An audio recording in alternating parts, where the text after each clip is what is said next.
5 மாசம்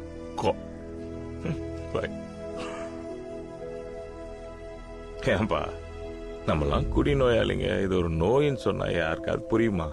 இல்ல நம்ம தான் செய்வாங்களா?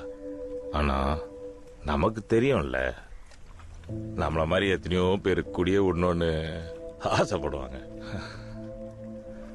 ஆனா வழி தெரியாம மறுபடியும் குடிச்சிக்கினே இருப்பான். அவங்களுக்கெல்லாம் உன்னால என்ன பண்ண முடியும்னு யோசி. அதுல எவனாவது ஒருத்தன் நல்லானான்னா அவன் குடும்பம் நல்லா இருக்கும்ல. நீ வேலையில கவனமா இரு, பணம் சம்பாரி, வீட்டுக்கு என்ன பண்ண முடியுமோ அதை பண்ணு. ரெகுலரா ஏஏ மீட்டிங் போ. புரியுதா?